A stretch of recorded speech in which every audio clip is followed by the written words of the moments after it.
I've been a high school teacher for 20 years.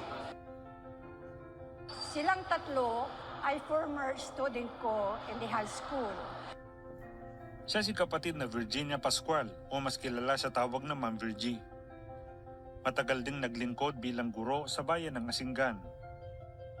Sa loob ng mahabang panahon ng kanyang serbisyo, naging malapit sa kanyang damdamin ang mga estudyanteng kanyang tinuruan.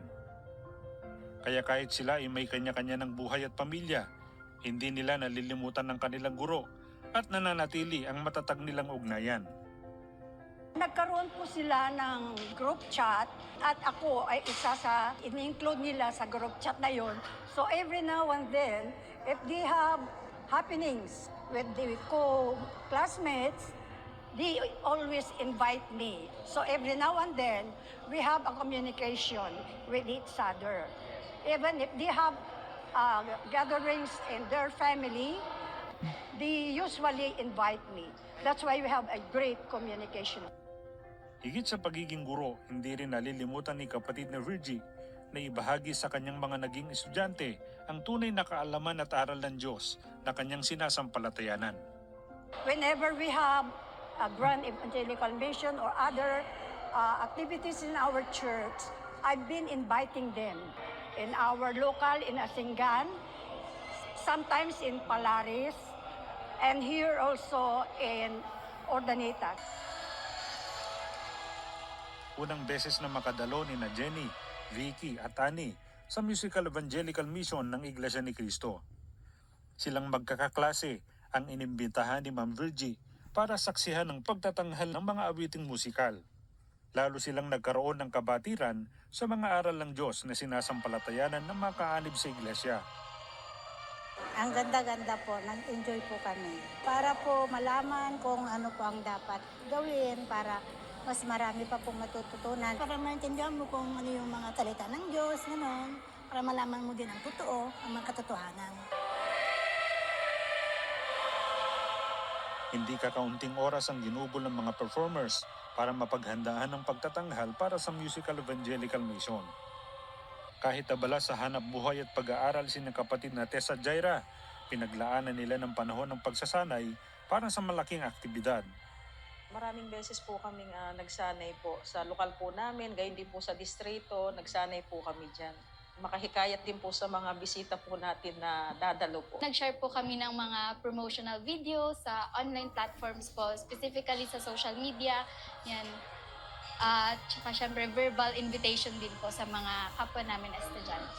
Sa kabila po ng kabisihan sa pag-aaral, syempre lalo po kalagitnaan din po ng midterms ng ibang mga estudyante. Patuloy po yung pag-promote po namin ng aktibidad po na Musical Evangelical Mission. Pinag-anyaya din po namin ito sa mga kapwa namin mag-aaral na hindi pa po kanib sa iglesia para ma-experience din po nila na ma-entertain sa mga ganitong uri na aktibidad at syempre makapakinig din po ng mga salita o aral po ng ating Panginoong Diyos. Hindi lamang entertainment ang idinulot sa mga dumalo ng pagtatanghal na iniaalay ng mga kapatid, kundi nagbigay daan din sa kanila upang lalong makilala ang Iglesia ni Cristo.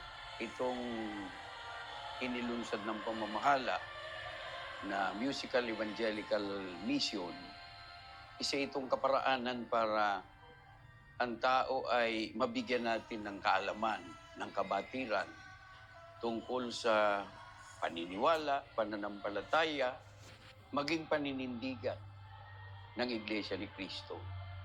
Na ilalahad natin ng mga aral na ating sinasampalatayanan na hindi tayo nangangaral na katulad ng interpersonal evangelism. Kaya nga mula nang ito ay itatag ng pamamahala, naging isang mabisang kaparaanan para ang tao ay magkaroon ng interes na suriin kung ano ang Iglesia ni Cristo. Sa music kasi na hindi lang na-express yung ating mga sarili, kundi pati po na-express natin ang ating pananampalataya. Kaya mayroon po tayong Musical Evangelical Mission.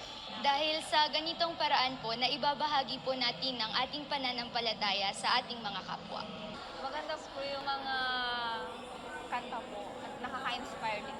Kahit po nawawalan ka na po ng pag-asa, nandyan po ang Diyos para sa inyo. Para kay kapatid na Virgie, Kung paanong hangad niya na ang kanyang mga tinuruan noon ay maging matagumpay sa buhay, higit na pinakahangad niyang masumpungan nila ang tunay na pananampalataya. Gusto kong i-share sa kanila yung mga doktrina na kung saan yun ang ating pinaninindiganan na gusto kong